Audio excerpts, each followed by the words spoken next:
are at Shelters by Jesus podcast, and we are so excited that you're with us, you're watching, you're listening, you're hitting subscribe, you're hitting like, you're sharing with your friends, because that brings money in. And if you want to help get people off the street, you go to sheltersbyjesus.com. If you'd like to give, it's $9. We'll get somebody off the street. We also have 4 books out written by the dumb hick from Skowhegan, me.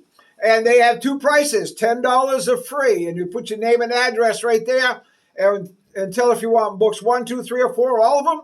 We'll mail them right out to you. You also can call the office at 207-474-8833 and give them your name and address there. And they'll ship it. But the other thing you can do is get a tour.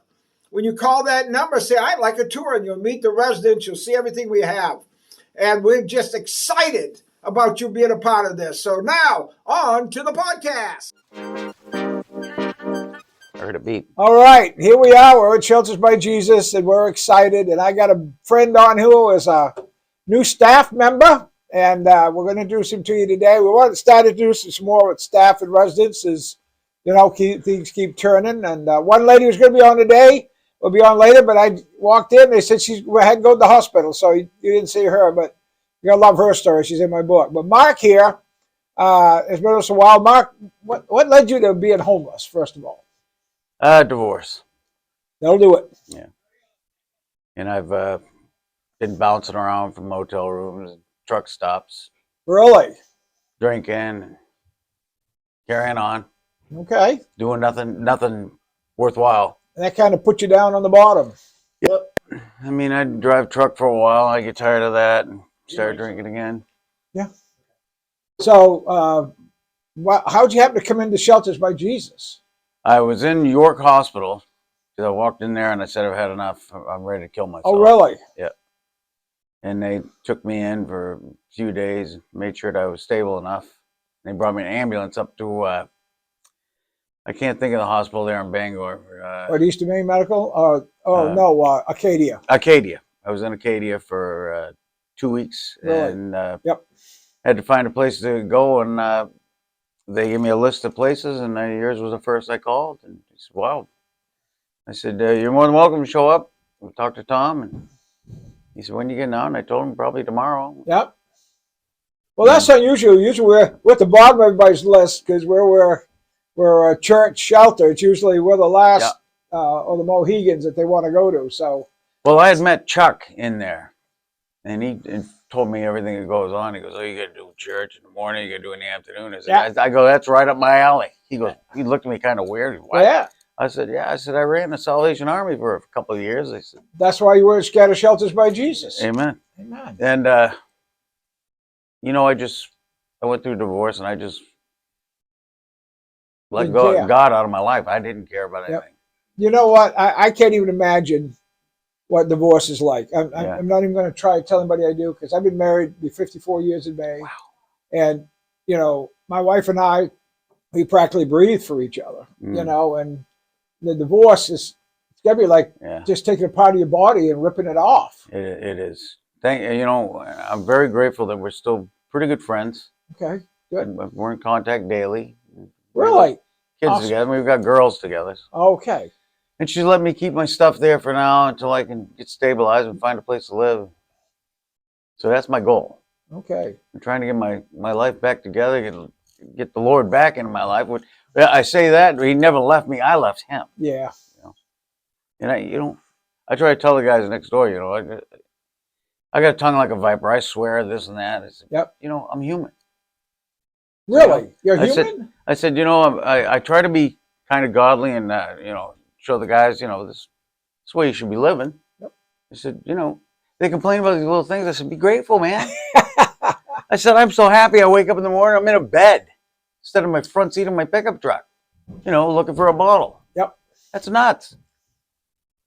So you found this a decent place to be then? Absolutely. I mean, a bunch of guys snoring. It's like a symphony sometimes. Well, there you go, man. You got to deal with it. That's called Christian snoring, though. Amen. Amen. I don't let stuff like that bother me. There you go. There you go. So you got to deal with it. I'd ask you how the food is, but you're one of the cooks. So if the food stinks, it's your fault. Hey, sometimes like the lasagna, I wasn't impressed with that. We tried something. Hey, Guys didn't go hungry. Nobody went hungry. No. It wasn't the greatest meal in the world, but we all ate. Okay, so what do you think about the rule that says you have to go to prayer meeting every morning and Bible study every night? I love it. So it hasn't turned you down? No. Turned you around? Well, I like to go in the evening. I like to go early because I like to pray a little bit before Bible study. Yep. But I guess us guys, some of the guys and the kids are keeping the women awake in some parts. So Marilyn asked to do it a quarter up. Yeah. I said, okay. Because that's right. We got people living in the sanctuary. I said, and Suzanne's sick. And I said, I can understand that. Yeah. I said, stinks, but, I know, but that's kind of a common courtesy because we have an unusual situation. Not many people have people sleeping in the sanctuary. Right. So the sanctuary isn't always available because of that. Well, that's like from the beginning when I was reading your book. That's how you started. That's how we started. Amen. Man, it's that book. I mean, Ken and I are sitting there with tears rolling down our cheek over a skunk, and it just. You like book one? Well, I got kind of choked up just from the intros. Really? I was like, oh man! I said, this guy is amazing. This guy's nuts, right? No, well, to take on what you took on and conquer it, it's amazing. It really is amazing. Yeah, I'm amazed we're still here, but we're going for 16 years. And like you said, with nothing, it's amazing. It really is amazing. God is here. He's amazing, isn't he? All the time. Now, you've had a chance to go on the road with us to an encampment. People watching this, and a lot of them have never been to an encampment. Yeah. What did you think about the encampments and the ministry to the encampments and all that? How did that affect you, Mark? What did you see that moved you or upset you or whatever? I wasn't upset. I mean, I was stunned. Okay. It was kind of caught me off guard. I mean, when I was at the Salvation Army, I saw the guys over there at the pantry, at meal times, and they were just run down and beat up. But to actually see how they were living, when we went to the encampments, I was like, wow, just a whole new level. The level of, these poor people. How did it make you feel, though, being there ministering to them? Unbelievable. It's just, it's an overwhelming, happy feeling to see a man standing in front of you, shoveling hot dogs in his face. Yeah. And you tell him, slow down, man. You can have as many as you want. And tears start rolling out of his eyes, I was just like, wow. That just blew me away. I wish I could take everybody that's watching this and just take them with us to one encampment. Because it changes you, don't it? Oh, it does. I mean, I want to go again. Yeah? But I don't know how I can do it because I got to cook. I'm like caught. I'm like, ah!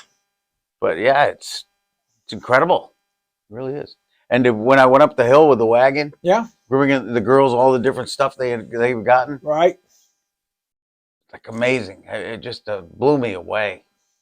How they're in tents, but they're trying to make them like a home. They're doing the best they can. Yes, that's all they got. I'm like, oh man, I couldn't imagine. I couldn't do it. I don't know how they do it. I don't either. You imagine being one of them in Maine winter? No. Me neither. I really can't. I mean, a couple of days when it was down, next to zero, that's what I thought of. Oh, yeah? I'm laying in bed and I'm like, wow. Then you hear the guys that complain they're cold. I said, you don't have a clue, man. I said, can you imagine these people being in a tent with a sleeping bag? Yeah. And I said, that's cold. And when they get wet, they have no way to get dry and no way to get warm. Unless they go out and build a fire, and then they're probably going to get the law on them. Right. And that's why we hear a lot of people dying of hypothermia there during the winter. Yeah. It's a sad thing. Very sad. But we're blessed to be able to minister to them. Yes. At least I feel blessed, and now that we got our trailer and all of that, it's getting big time, brother. It's really getting big time. So folks watching this and want to be a part of this, man, check out our podcast. We got encampment podcasts on there. Yes. We're going to have more when we get our trailer going. In fact, we're going to do a podcast on our trailer, about our trailer, something I'm going to do in here another couple of days when it's finished up and show what God has blessed us with. But God has given us a lot to work with. Yes. I mean, I was there the day you were doing podcasts, and that just blew me away because people are just rummaging through stuff and finding it, it's like kids in a candy store. Yep, that's good. Grabbing tarps and this and that. Can I have another tarp? Absolutely. And they couldn't believe it. Yeah. It was amazing. It really was amazing. And I can't get it out of my head.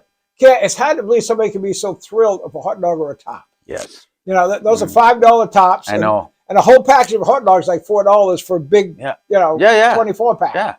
And like This is nothing to them. And, That's gold nuggets, and to be man. choked up over a couple hot dogs, I was just dumbfounded me. I was like, wow, can you imagine what this guy's going through?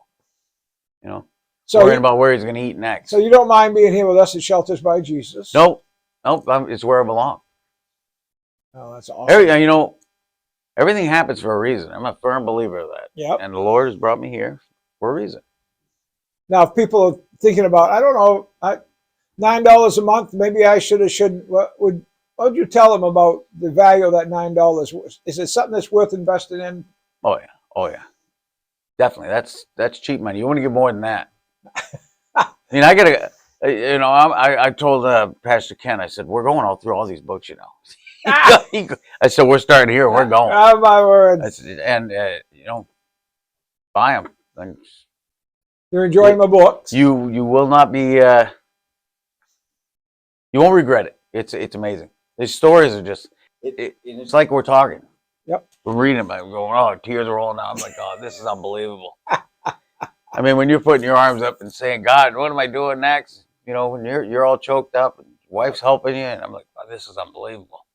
Yeah, we had our days. Yes, and everything happened. Everything, right? It's amazing. And we're here. We're still here. It's amazing. And we're bigger and better than ever. That's the crazy thing is, and it's all from nothing. Yep. You know, just nothing. Just helping people. It's just That's God. what you've been doing, is ministering to people who don't have anything and make it something for them. Yep. It's amazing. You give them the opportunity to better themselves, you know, pick themselves up, dust themselves off, and continue. Well, that's what this ministry is all about. It's amazing. It's been an unbelievable blessing to be here. Now, Seth, I haven't had a chance to work with Mark, but you have. Why don't you come around and talk about what it's been like to have Mark here? You got a little dust on your shirt. Shows you've been working. About time you got something shows you've been working. So I think they'd like to hear what Chief of Staff thinks about Mark as one of the guys that's helping us now. Yeah, I only have positive things to say. I mean, he's worked hard since he's been here. Took over the kitchen for us. Desperately needed that. He's working well with another guy named Brian, who helps out in the kitchen. Yep.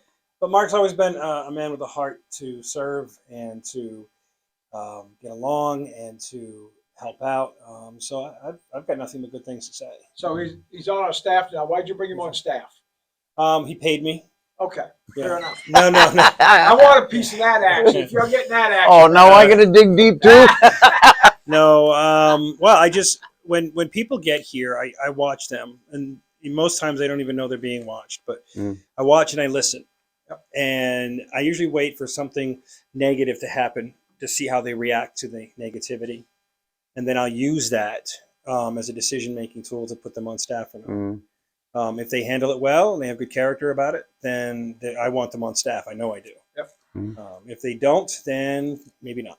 What a lot of people watchers don't know is our staff they get room and board like a resident. They don't get no more. Yeah, they're not paid at all except for room and board. And we do our best to compensate by giving them extra privileges that residents don't have, but not financial. No financial gifts, nothing like that. They work for what they have, and I told them this morning that this is not a one-man job, and without them, I couldn't do it. So that's why it's important to put the right people in staff. But yeah, they're homeless residents who just decided to take on some responsibility. Yep. So absolutely. Yeah. And nobody understands homeless residents better than them, right? Right. Yeah, absolutely. And they're connected. They're plugged in to the community. You know what I mean? So yeah, absolutely, sir. Yes. Yeah. He was a good choice to put on staff, and I've been nothing but pleased with his work. Awesome. So yeah. Okay. Thanks, Seth. Thank you, Seth. Well, I hope as you're watching this, you're enjoying it and getting a grasp of what goes on around here. Everything it operates is God. And I still get asked all the time, how do you do this? Let's say God. Yep. Everybody wants me to give them a formula. There is no formula. Right. It is God. And all the way. And if you read my books, there's 4 out there, as it's mentioned at the start of the onset here. We have Save One shown all the time. We have 4 books. If you read those books, you'll get a better idea of who we are, what we're all about. Yep. And by the way, book 5 is going to be in the stores this time. The other ones weren't in stores, but they're all going to be in the stores eventually. But book 5 is Later on in January, you can go and get us at Barnes & Noble, or you can go to Amazon, or Reader's Magnet has bookstores that you can order through too. But you go on our website and find that. And book 5 is totally different than the first 4. So if you say, well, I've read 4 books, well, book 5 is different. None of them are alike. They're all, you haven't read them, you're starting on number 1. I'm at 1. Yep. You're going to see every one of them is different. And book 5 is definitely different. Book 6 is almost completed. Now, if you want to see about the encampments, when book 6 comes out, man, it is loaded with encampment stuff, because this encampment's a whole new ministry for us, and it's really changing our ministry.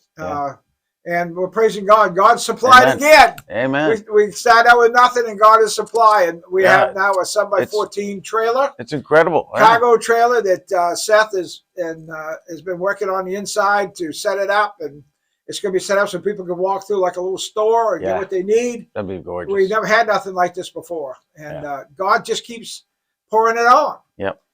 We don't have a lot of money, but we have a whole lot of ministry. Amen. And so, well, Mark, thanks for being on my podcast today, brother. Thanks for having me, Pastor. It's been fantastic. And thank you all for watching this. Make sure you subscribe and hit like, because that helps us financially too. YouTube gives towards it based on the ads that are on here. Let the ads run, please. If you got to go the other room while they're running, whatever, or turn the sound down, but let them run if you would, because that does help bring in money. It's the ads that are paying the bills. So thank you for watching. And until my next podcast, you all come back now here.